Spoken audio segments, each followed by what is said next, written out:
ఐటీలో ఎంట్రీ కావాలా? Training software engineer గా అజా కోడింగ్ ట్యూటర్ లో 2 వీక్స్ ట్రయల్ పీరియడ్ లో వెంటనే చేరండి. నమస్తే. Welcome to Suman TV. నేను మీ సుమన్ టీవీ ఉషా. నయనతార తెలుగు సూపర్ స్టార్గా ఎంతో మంది తెలుగు ప్రేక్షకులని ఆకట్టుకుందని చెప్పడంలో ఎటువంటి అతిశయోక్తి లేదు. కానీ తమిళనాడు కనుక మనం చూసుకుంటే ధనుష్ అండ్ దాంతోపాటు నయనతార కాంబోకి పెట్టింది పేరు అని చెప్పొచ్చు. స్క్రీన్ పైన వాళ్ళిద్దరు కనిపిస్తే అందమైన జంట అని మాట్లాడుకునేలా ఉంటుంటుంది. సో వన్ ఫైన్ డే ఆవిడొక 3 పేజీల లేఖని ఇన్స్టాగ్రామ్ త్రూ నేను కేసుని ఫైల్ చేస్తాను, నాకు అన్యాయం జరిగింది, దిస్ ఇస్ నాట్ రైట్ అని చెప్పడం జరిగింది. దీనికి సంబంధించిన పూర్తి విచారణ ఏంటి అండ్ దాంతోపాటు కేసు ఫైల్ చేస్తాను అనే దాకా ఎందుకు వెళ్ళింది, ఈ ఫ్రెండ్షిప్ చెడ్డానికి గల ముఖ్య కారణాలు ఏంటి అన్నది మనతో పాటు హైకోర్టు అడ్వకేట్ రవీంద్రనాథ్ గారు ఉన్నారు. ఆయన అడిగి తెలుసుకుందాం. నమస్తే రవీంద్రనాథ్ గారు. నమస్తే అండి ఉష గారు. సో ధనుష్ అండ్ నయనతార ఈ పేరుని చూస్తే చూడముచ్చటగా ఉంటుంది స్క్రీన్ పైన. అటు తమిళనాట ఇటు తెలుగు ప్రేక్షకులని ఆకట్టుకుందని చెప్పడంలో ఎటువంటి అతిశయోక్తి లేదు. లేడీ సూపర్ స్టార్గా ఆమెకంటూ ఒక మార్క్ని క్రియేట్ చేసింది నయనతార. కాకపోతే మనం కనుక ఇవాళ చూసుకుంటే ఇన్స్టాగ్రామ్లో ఆవిడ ఒక 3 పేజీల లేఖని చాలా క్లియర్గా ప్రాపర్గా రాసిందండి. నేను ఖచ్చితంగా కేసు ఫైల్ చేస్తాను, నేను చాలా డీప్గా హర్ట్ అయ్యాను దీని మీద అని కూడా ఆవిడ మాట్లాడడం జరిగింది. అసలు దీనికి సంబంధించిన పూర్తి విచారణ ఏంటి, ఆవిడ కేసు ఫైల్ చేస్తాననే దాకా ఇష్యూ ఎందుకు వెళ్ళింది, అసలు ఇష్యూ ఏంటి? ఈరోజు నవంబర్ 18th ఈరోజు నెట్ఫ్లిక్స్లో రిలీజ్ అవుతుంది ఆ movie. It's documentary movie. Nayanthara the beyond fairy tile. Fairy tile అంటే గారడీ. నిజంగా గారడీ నడుస్తుంది అక్కడ. వీళ్ళిద్దరి మధ్య, ముఖ్యంగా నయనతార గారికి ధనుష్కి మధ్య మకిలి పట్టడం అంటారు కదా, మకిలి పట్టిన హృదయాలు, వాళ్ళ ఆలోచనలు ప్రతిబింబిస్తుంది ఈ Nayanthara the beyond fairy tile. నిజంగా గారడీ అని చెప్పుకోవచ్చు. ఆవిడ ఏదైతే రిలీజ్ చేశారో నెట్ఫ్లిక్స్లో ఈరోజు రిలీజ్ అవుతుంది. దీనికి సంబంధించి ఇష్యూ ఎలా స్టార్ట్ అయింది అన్న వివరాలు నేను తెలియపరుస్తాను కొంతవరకు. ముఖ్యంగా ఇష్యూ ఎలా మొదలైంది అంటే, దీని మీద ఈవిడ ఒక ట్రైలర్ రిలీజ్ చేశారు. Nayanthara the beyond fairy tile అని చెప్పి ఒక ట్రైలర్ రిలీజ్ చేశారు. అంటే ఏంటి, నయనతార యొక్క సినీ ప్రస్థానం, తన యొక్క ప్రేమ, తన యొక్క పెళ్ళి, తన యొక్క పిల్లలు, తన వ్యవహారం, దీని మీద తన పర్సనల్గా ఉన్నటువంటి ఏదైతే తను చూసుకున్నారో, తను ఏదైతే మ్యారేజ్ చేసుకున్నారో, విఘ్నేష్ శివన్ ఎట్లయితే మ్యారేజ్ చేసుకున్నారో, వీళ్ళిద్దరి మధ్య ఉన్నటువంటి తమ యొక్క ప్రేమ పెళ్లికి సంబంధించినటువంటి ఒక పర్సనల్ దీన్ని వాళ్ళు ఒక డాక్యుమెంటరీగా చూపించి దాన్ని సినిమాటిక్గా చేసుకుని సొమ్ము చేసుకోవడం. అదే సహజంగా ప్రతి వాళ్ళు చేసేది. ఇంతకుముందు ఇలియానా గారు కూడా తమ మ్యారేజ్ చేసుకుంటే పెళ్లి ఫోటోలు కూడా ఇంతకుముందు తను కూడా ఒక సోషల్ మీడియాలో పెట్టుకోవడం, దాని మీద చిన్న వ్యూస్ కోసం, that is common. It's actors అంటే వాళ్ళు మనీ కోసం ఏమైనా చేస్తారనడంలో ఇది నిదర్శనం అనమాట. అందరం పెళ్ళిళ్ళు చేసుకుంటారు, కానీ సినిమా తారలు అంటే ఏదో ఆకాశం చూడిపడ తారాలోకంగా మాట్లాడుకుంటారు. కాబట్టి వాళ్ళ యొక్క ప్రేమ పెళ్లి వ్యవహారానికి సంబంధించి ఒక అద్భుతమైన డాక్యుమెంటరీని చూపించే ప్రయత్నం చేశారు. అయితే ఇందులో భాగంగా 3 seconds అంటే మొత్తం ఇది ఒక వీడియో ఉన్నటువంటి, ఒక 5 minutes ఉన్నటువంటి ఒక వీడియో క్లిప్పింగ్, అది ఒక ట్రైలర్ రిలీజ్ చేశారు. అందులో 3 seconds వీడియో కొంత వివాదాస్పదం అయింది. ఏమిటా 3 seconds వీడియో?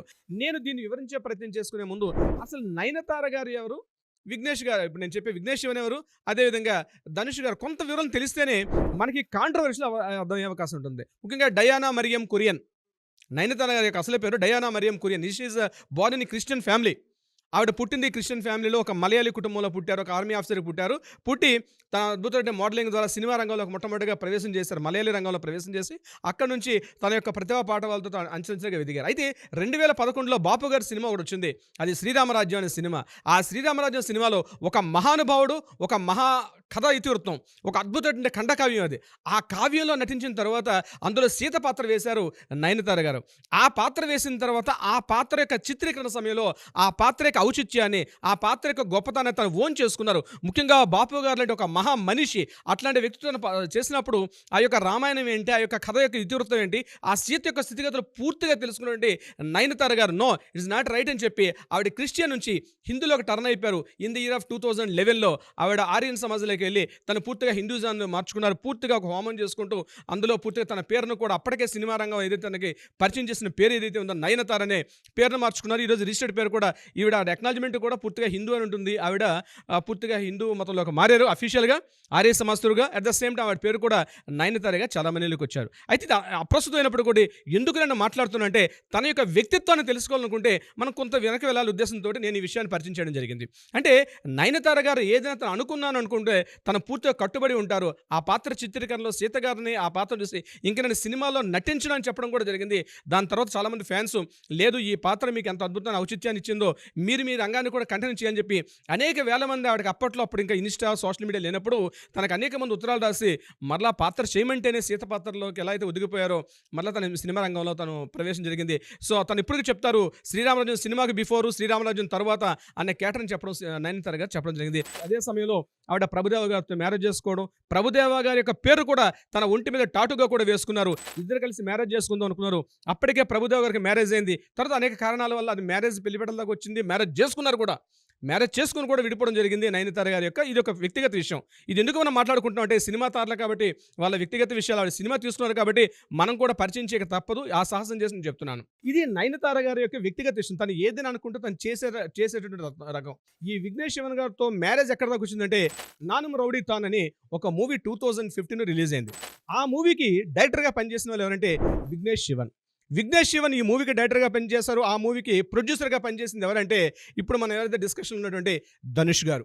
ధనుష్ గారు కూడా ఒక అద్భుతమైన నటుడు. ఆ మూవీకి ప్రొడ్యూసర్గా పనిచేసినప్పుడు యాక్చువల్గా ఆ మూవీ 2015లో కాదు 2013లోనే అదే కథ మీద గౌతమ్ మీనన్ ఎవరైతే ఉన్నారో ప్రముఖ దర్శకుడు దీనికి నిర్మాతగా గౌతమ్ మీనన్ యొక్క కొడుకైనటువంటి గౌతమ్ కార్తీక్ హీరోగా పరిచయం చేస్తూ అప్పట్లో ఉన్నటువంటి హీరోయిన్ అయినటువంటి లావణ్య త్రిపాఠి గౌతమ్ మీనన్ గారి కొడుకు గౌతమ్ కార్తీక్ ఇద్దరు కలిసి ఇదే కథ మీద నానుమ్ రౌడీ తాన్ అన్నటువంటి మూవీ తీసే ప్రయత్నాలు చేశారు.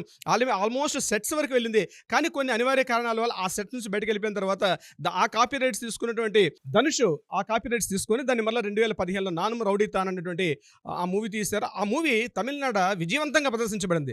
చాలా సూపర్ హిట్ అయింది. అనేక కోట్ల రూపాయలు కూడా సంపాదించి పెట్టింది. ఆ మూవీకి పూర్తిగా ఎవరైతే ప్రొడ్యూసర్ ఉన్నారో ఇక్కడ ఎలా ఉంటుందంటే సినిమా ఇండస్ట్రీ పరంగా ఒక మూవీని ప్రొడ్యూస్ చేసేటప్పుడు ఇదే కాంట్రవర్షియల్ మనం ఇంతకుముందు కూడా విన్నాం. ఇటువంటి కాపీరైట్ చట్టం మీద వచ్చినటువంటి వివాదాల మీద అప్పుడు ఎస్పి బాలసుబ్రహ్మణ్యం గారు ఇళయరాజా గారి మీద కూడా చాలా కాంట్రవర్షియల్స్ వచ్చాయి. అంటే ఇక్కడ కాంట్రవర్షియల్ డిఫరెంట్గా ఉంటుందండి ఉష గారు. ఎలా అంటే ఒక మూవీని ప్రొడ్యూస్ చేస్తారు ప్రొడ్యూసర్. ఆ మూవీలో ఉన్నటువంటి సాంకేతిక నిపుణులు ఇంక్లూడింగ్ ఒక సంగీత దర్శకుడు కావచ్చు, ఒక ఫైట్ మాస్టర్ కావచ్చు, ఒక డ్యాన్స్ మాస్టర్ కావచ్చు, వీళ్ళందరినీ కూడా నటీనటుల సాంకేతిక బృందాన్ని మొత్తం కూడా తీసుకొస్తారు. ఇప్పుడు రైట్స్ ఎవరికి చెందుతాయి? ప్రొడ్యూసర్కి చెందుతాయా లేకపోతే సాంకేతిక నిపుణులు చెందుతాయా? ఎందుకంటే సాంకేతిక నిపుణులకు ఆల్రెడీ అమౌంట్ పేమెంట్ చేసి ఉంటారు కాబట్టి సాంకేతిక అంటే రైటర్స్కి ఉండదు. పూర్తిగా అదంతా కూడా ప్రొడ్యూసర్ చేతిలో ఉంటుందని ఈ వివాదం మనకి ఎస్పి బాలసుబ్రహ్మణ్యం గారికి ఇళయరాజా గారి మధ్యలో వచ్చింది. ఎందుకంటే వాళ్ళు స్టేజ్ షోస్ చేసేటప్పుడు చాలా మూవీస్లో ఇళయరాజా గారు దర్శకత్వం వహించినటువంటి మూవీస్ మీద అందులో నుండి పాటలు ఆయన స్టేజ్ షో మీద ఆయన పాడేటప్పుడు ఇష్యూ ఏం జరిగిందంటే ఇవి నేను మ్యూజిక్ కంపోజ్ చేసిన సాంగ్స్ కాబట్టి ఇది బాలసుబ్రహ్మణ్యం గారు నాకు కాపీరైట్ చెల్లించకుండా నాకు ఇటువంటి పారితోషికం చెల్లించకుండా పూర్తిగా దీన్ని ఆయన వాడుకుంటున్నారు కాబట్టి నాకు ఇన్ని కోట్ల రూపాయలు చెల్లించాలని చెప్పి ఎంతో ప్రాణమిత్రులైనటువంటి ఇళయరాజా గారికి ఎస్పి బాలసుబ్రహ్మణ్యం గారి మధ్య కూడా ఒకసారి మలేషియాలో 2000 I think I don't exactly right correction చేసుకోండి ఆడియన్స్. సో ఈ టైంలో ఒక ఇష్యూ జరిగింది. ఆ టైంలో సో ఇళయరాజా గారు డైరెక్ట్గా ఒక లీగల్ నోటీస్ పంపించారు ఎస్పీబీ గారి మీద. ఎలా అంటే నేను మ్యూజిక్ కంపోజ్ చేసిన పాటలు మీరు స్టేజ్ షోలో పాడుతూ కొన్ని కోట్ల రూపాయలు సంపాదిస్తున్నారు కాబట్టి దాని మీద పూర్తి కాపీ రైట్స్ నాకున్నాయి కాబట్టి మీకు సంబంధించింది కాదు అన్నారు. అయితే ఇప్పుడు లీగల్ రైట్స్ ఎవరికి చెందుతాయి అంటే సంగీత దర్శకుడు చెందుతాయా లేకపోతే సంగీత దర్శకుడిని కూడా హైర్ చేసుకున్నటువంటి ప్రొడ్యూసర్ చెందుతాయా? దీని మీద చాలా వివాదం వెళ్ళింది. దాని మీద మన తెలుగునాట కూడా సినిమా పెద్దలు చాలా మంది దీని మీద వ్యాఖ్యానం చేశారు. సో వివాదాలు అన్నవి కాపీ రైట్స్ సంబంధించి చాలా వివాదాలు ఎప్పటి నుంచో వస్తున్నాయి. ఇదే సందర్భంలో మరలా ఈ కాపీ రైట్స్ వివాదం మరలా ఈ మూవీకి సంబంధించి రావడం జరిగింది. దీనికి సంబంధించిన వివాదం ఏంది?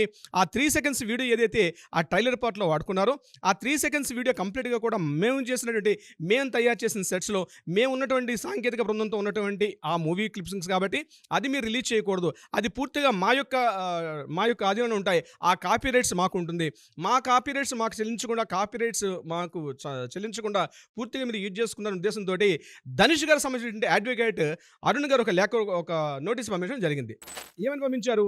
ఇది మాకు కాపీ రైట్స్ మీరు ఉల్లంఘిస్తున్నారు కాబట్టి దాని మీద సంబంధించి మాకు కాపీ రైట్స్ అమౌంట్ చెల్లించగానే మీరు చేయలేరు కాబట్టి మీరు మాకు 10 కోట్ల రూపాయలు చెల్లించాల్సిన అవసరం ఉందని చెప్పి ధనుష్ గారి తరపున అడ్వకేట్ అరుణ్ గారు లీగల్ నోటీస్ పంపించడం జరిగింది 3 seconds బెట్టికి. సో ఇక్కడ కాపీ రైట్స్ చట్టంలో ఏం చెప్తున్నాయంటే పూర్తిగా ముఖ్యంగా సాహిత్యం కానీ అంటే లిటరేచర్ సినిమాలకు సంబంధించిన సాహిత్యం కానీ ముఖ్యంగా ఏదైనా ఒక కంటెంట్ అప్ టు 30 seconds వరకు యూజ్ చేసుకోవచ్చు. 30 seconds దాటి ఉన్నప్పుడు మాత్రమే కాపీ రైట్స్ వస్తాయని చెప్పి 1955 as per copy rights act ప్రకారం ఇది చెప్తూ ఉంది. సో వీళ్ళు వాడుకుంది 3 seconds కాబట్టి ఇక్కడ నయనతార గారు రిప్లై ఒక లెటర్ ఇచ్చారు. ఆ లెటర్ ఇచ్చేటప్పుడే ఇక్కడ కాంట్రవర్సీ అంతా కూడా జస్ట్ ఆ లెటర్ పార్ట్ దగ్గర కాంట్రవర్సీ అయిపోయింది. ఎందుకు కాంట్రవర్సీ అయింది అంటే లెటర్లో ఆవిడ ప్రస్తావించేటప్పుడు లెటర్లో ఈ పాయింట్‌ని వదిలేసారు ఆవిడ. ఏది? నేను 3 సెకండ్స్ వరకే వాడుకున్నాను. యాస్ పర్ కాపీరైట్ ప్రకారం 30 సెకండ్స్ వరకు నాకు లిమిటేషన్స్ ఉన్నాయి అని చెప్పడం వదిలేసి, ఆవిడ ఏ రకంగా మాట్లాడారంటే, మేము మా పర్సనల్ మొబైల్ ఫోటోస్ తోటి మేము తీసుకున్నాం. అవి మీ యొక్క ఇన్‌స్ట్రుమెంట్స్ కావు. అంటే వీడియో క్యామ్స్ కావచ్చు, ఎడిటింగ్ కావచ్చు, మీది కాదు. నేను ఆ షూట్‌లో వాడుకున్నాను కాబట్టి, నాకు సంబంధించింది కాబట్టి నేను వాడుకుంటున్నాను అని చెప్తూ ఆవిడ లెటర్ రాస్తూ, ముఖ్యంగా వాళ్ళ ఫాదర్ పేరు, వాళ్ళ బ్రదర్ పేరు సెల్వరాగన్ పేరు ఇంతమందిని పాయింట్ అవుట్ చేస్తూ, ఇన్వాల్వ్ చేస్తూ ఆవిడ ఒక 3 పేజీల లెటర్ రాశారు. వీలైతే ఆ 3 పేజీల లెటర్‌ని కూడా ఈ వీడియోతో పాటు ప్లే చేసే ప్రయత్నం చేయండి. అయితే ఇక్కడ ఇష్యూ ఎక్కడొచ్చిందంటే, వీళ్ళందరిని ఉద్దేశిస్తూ మాట్లాడుతూ అంతకుముందు ప్రెస్ మీట్‌లో అంటే ఈ యొక్క ఆడియో ఫంక్షన్ 2015లో జరిగినటువంటి ఈ మూవీ 'నాను రౌడీతాన్' అన్నటువంటి మూవీకి ఆ ప్రెస్ మీట్‌లో యాక్చువల్‌గా ఈవిడకి ఫిల్మ్‌ఫేర్ అవార్డ్ వచ్చింది 2016లో నయనతార గారికి ఇదే మూవీకి సంబంధించి.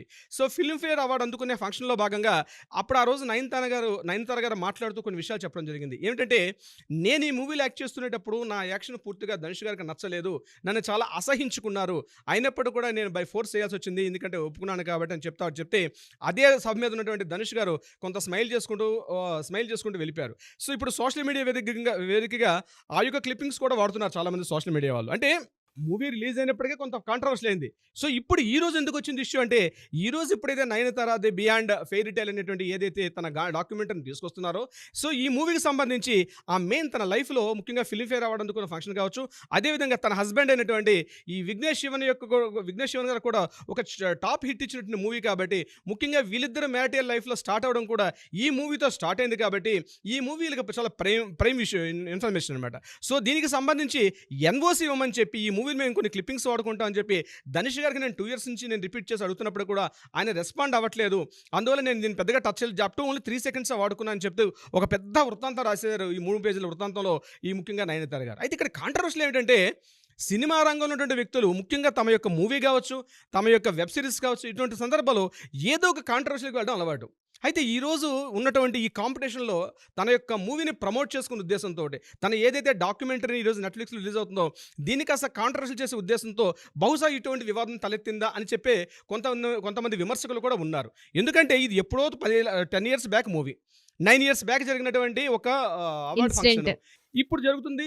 ఎప్పుడో 2 ఇయర్స్ బ్యాక్ 2022 జూన్‌లోనే మ్యారేజ్ అయిపోయింది. సో, 2 ఇయర్స్ బ్యాక్ అయిపోయిన వీళ్ళ మ్యారేజ్ లైఫ్ స్టైలు. ఆల్రెడీ 2 పిల్లలు ఉన్నారు ఈరోజు నయనతార గారికి. ఎప్పుడో 2 ఇయర్స్ బ్యాక్ ఉన్నటువంటి ఆ లవ్ ట్రాక్‌ని ఎట్ ద సేమ్ టైమ్ వాళ్ళ యొక్క వైవాహిక జీవితానికి 2 సంబంధించి ఈరోజు వాళ్ళ ఒక వెబ్ సిరీస్ తీయడం, ఒక డాక్యుమెంటరీ తీయడం. దీనికి సంబంధించిన స్టోరీ ఎప్పుడు 10 years 10 years back story, 9 years back Filmfare award. ఇదంతా గతంలో జరిగిపోయిన దాన్ని ఈరోజు ఆడియన్స్ మీద రుద్దే ప్రయత్నం చేస్తున్నారా? ఇదంతా ఒక కాంట్రవర్సీని క్రియేట్ చేసుకునే ఉద్దేశంతో నయనతార గారు చేస్తున్నారా అనడంలో కూడా కొంత ఏదో డౌట్గా ఉంది. అయితే ఏదేమైనప్పుడు కూడా లీగల్ చట్టాలు ఏం చెప్తున్నాయి అనే విషయానికి వస్తే, డెఫినెట్గా ధనుష్ గారు ఏదైతే రైట్ చేశారో ఈ క్వశ్చన్ రేపు లీగల్గా నిలబడే అవకాశం ఉండకపోవచ్చు. ఆయన సైడ్ సపోర్ట్ ఉండకపోవచ్చు. ఎగ్జాక్ట్. దేనికి? నేను ఇక్కడ 2 రకాలు ఉంటాయి. హ్యూమానిటీ వాల్యూస్ వేరే ఉంటాయి, చట్టాలు వేరే విధంగా ఉంటాయి, న్యాయాలు వేరే విధంగా ఉంటుంది. చట్టం ఎప్పుడు కూడా ఏం ఆలోచిస్తుందంటే, ఇప్పుడుంటే ఇష్యూని గురించి మాట్లాడుతుంది, దాని బియాండ్ లిమిట్స్ గురించి మాట్లాడుతుంది. ఎందుకు ఇలా చట్టం చేసిన విషయం తప్పించి, ఈరోజు ఈ ఇష్యూ ఏదైతే కాంట్రవర్సీ జరిగిందో, ఈ కాంట్రవర్సీ న్యాయ పరిధిలోకి వస్తుందా రాదా, ఈ న్యాయ పరిధిలో ఎవరు వివాదంలో ఉన్నారు, ఎవరు ఉల్లంఘించాలనే విషయాన్ని తీసుకుంటుంది. కాబట్టి ఇక్కడ హ్యూమానిటీ వాల్యూస్, మానవతా విలువలు, మానవీయ కోణాలు, మానవత దృక్పథాలు ఇవన్నీ కూడా చట్టాలు చాలా తక్కువగా ఆలోచిస్తాయి. సంఘటన యొక్క పూర్వపరాలు, సంఘటన యొక్క స్థితి ఏమిటనే విషయంలో ఆలోచిస్తారు. కాబట్టి ఈరోజు ఈ సంఘటన సంబంధించి బహుశా ధనుష్ గారికి రివర్స్ అయ్యే అవకాశం ఉంటుంది. బహుశా మనకున్నటువంటి అన్ని సమాచారం మేరకు మనం చూసినట్లయితే, ఎందుకంటే 3 సెకండ్స్ లిమిట్ వాడారు కాబట్టి ఆ 3 సెకండ్స్ ఆ ఇష్యూ మీద కేవలం ఇక్కడ ఆ 3 సెకండ్స్ లిమిట్ ఆ డ్యూరేషన్ గురించి మాట్లాడదాం. కాబట్టి యాజ్ పర్ కాపీరైట్స్ యాక్ట్ ప్రకారం అప్ టు 30 సెకండ్స్ వరకు యూజ్ చేసుకునే అవకాశం ఉంది. కాబట్టి ఈరోజు ఆ డాక్యుమెంట్ రిలీజ్ అయిన తర్వాత ఎంత నిడివేగల వృత్తాంతం వాడారు అందులో, అంటే 3 సెకండ్స్ వాడారా, అబౌవ్ 30 సెకండ్స్ వాడారు అనేది.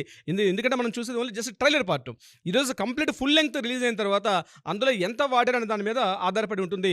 రేపు రిలీజ్ అనేది 10 crores వాళ్ళు కాంపెన్సేషన్ చేశారా, లేకపోతే ఏంటి వాళ్ళ విషయం అనేది, ఇద్దరు కలిసి కాంప్రమైజ్ అవుతారు అనేది, రకరకాల ఇష్యూస్ జరిగిన తర్వాత కాంప్రమైజ్ అవకాశాలు కూడా చాలా ఉంటాయి. దీని మీద ఈ యొక్క లెటర్ స్పందిస్తూ కొంతమంది ఆల్రెడీ ధనుష్తో యాక్ట్ చేస్తుంటే కొంతమంది హీరోయిన్స్ కూడా, కొంతమంది ముఖ్యంగా నయనతార గారికి సపోర్ట్ చేస్తూ కొంతమంది ఈ ఎక్స్లో పోస్ట్ చేయడం కూడా, ట్విట్టర్లో పోస్ట్ చేయడం కూడా కొంతవరకు మనకు కనిపిస్తుంది. ముఖ్యంగా అనుపమ పరమేశ్వరన్ గారు, అదేవిధంగా శృతి హాసన్ గారు, ఇలాంటి చాలామంది కూడా ఈవిడికి వత్తాసు పలుకుతున్నారు. ఏంటంటే, మనం ప్రతి మూవీలో చేసేటప్పుడు మనకంటూ ఒక వ్యక్తిగత స్వేచ్ఛ ఉంటుంది. మన సెల్ఫ్ ఐడెంటిటీ మనం కోల్పోతూ మనం పూర్తిగా ఒక ప్రొడ్యూసర్ చేతిలో వెళ్ళడం కరెక్ట్ కాదు అన్నట్టుగా అంటారు. కానీ యాక్చువల్గా ఏంటంటే it's a total industry. Industry అండి ఉష గారు. It's total industry. అంటే ఒక మూవీని మేకింగ్ చేసేటప్పుడు ఇట్స్ ప్యూర్లీ ఇట్స్ ఎ ఫక్తు వ్యాపారం. It's a business. So business point of వ్యూలో బిజినెస్ ఎథిక్స్ ఆలోచిస్తే తప్పించి ఇక్కడ వ్యక్తిగతంగా మాకు ఉందా లేదంటే మీరు ఎప్పుడైతే ఒక అగ్రిమెంట్ సైన్ చేశారో అగ్రిమెంట్ సైన్లోనే టోటల్గా మీకు ఇవన్నీ ఉంటాయి దీనికి సంబంధించింది కూడా. ఇదే విషయం నయనతార గారి మీద చాలా ఇష్యూస్ జరుగుతున్నాయి. ఎందుకంటే నయనతార గారి మీద 2020 అనుకుంటాను ఒక పెద్ద ఇష్యూ వచ్చింది. నయనతార గారు అప్పట్లోనే చాలా 6 crores వరకు డిమాండ్ చేస్తుంటారండి ప్రతి మూవీకి. అట్ ద సేమ్ టైం తన వ్యక్తిగత అవసరాలు ఏవైతే ఉంటే కార్వాన్ కావచ్చు, లేకపోతే తనకు వచ్చినటువంటి బాడీ గార్డ్స్, తన security, at the same time తన హస్బెండ్తో కలిసి తను తిరుగుతున్న టూల్ అనేది అంతటా కూడా ఎక్స్పెండిచర్స్ అంతా కూడా టోటల్గా ప్రొడ్యూసరే బేర్ చేయమని చెప్పి నయనతార గారు డిమాండ్ చేయడం. ఆ టైంలో ప్రొడ్యూసర్స్ కమిటీ, ముఖ్యంగా తమిళనాడు ప్రొడ్యూసర్స్ కమిటీ టోటల్గా నయనతార గారిని బ్యాన్ చేసే పరిస్థితి కూడా వెళ్ళడం మనం చూసాం ఆ టైంలో. సో ఇష్యూస్ అనేవి జరుగుతూ ఉంటాయి ఇవన్నీ కూడా కామన్గా. అయితే ఈ రీసెంట్గా ఉన్న ఇష్యూ మీద అది నయనతార గారు రాంగా, ధనుష్ గారు రాంగా అన్నది చట్టం అయితే ఇప్పుడు అందిన మన ఇన్ఫర్మేషన్ ప్రకారం అయితే నయనతార గారు సపోర్ట్గా ఉంది. బట్ రేపు ఇది కంప్లీట్గా ఈ రిలీజ్ అయిన తర్వాత అందులో ఎంత నిడివి, ఎంత టైం లెంగ్త్ ఉన్నటువంటి క్లిప్పింగ్ అన్న దాన్ని బట్టి బేస్ చేసి ఉంటుంది. కాబట్టి ఇక్కడ నా వ్యక్తిగతంగా నేను కెమెరా తీసుకెళ్ళి నేను షూట్ చేసుకున్నట్టే డెఫినెట్గా వర్తించదు. ఎందుకంటే ఒక ప్రొడ్యూసరు తను ఫెయిల్ అవుతుందో సక్సెస్ అవుతుందో తెలియదు కాబట్టి డెఫినెట్గా తను అమౌంట్ పెట్టాడు కాబట్టి he has a complete right in the as a producer కానీ కంప్లీట్ రైట్స్ ఉంటాయి. ప్రతి క్లిప్పింగ్, ప్రతి ఈవెన్ సెకండ్ కూడా ఆయన ఇన్స్ట్రుమెంట్స్ వాడతాం కాబట్టి డెఫినెట్గా ఆయనకే ఆ వర్త్ ఉంటుంది. ఉష గారు చూద్దాం సార్, ఎందుకంటే మూవీ రిలీజ్ అయ్యేదాన్ని బట్టి అసలు కాల పరిమితి, టైం పరిమితి ఎంతవరకు వాళ్ళు వాడారు అన్న దానిపైన డిపెండ్ అయి ఉంటుంది. ప్రస్తుతం ఉన్న దాన్ని బట్టి కనుక చూస్తే కొంతవరకు ఇవిడికి సపోర్ట్ కనిపిస్తుంది అన్నది వాస్తవం. ఏదేమైనా వెయిట్ చేద్దాం సార్ దాని గురించి. Thank you sir, thank you so much. Thank you so much Usha గారు.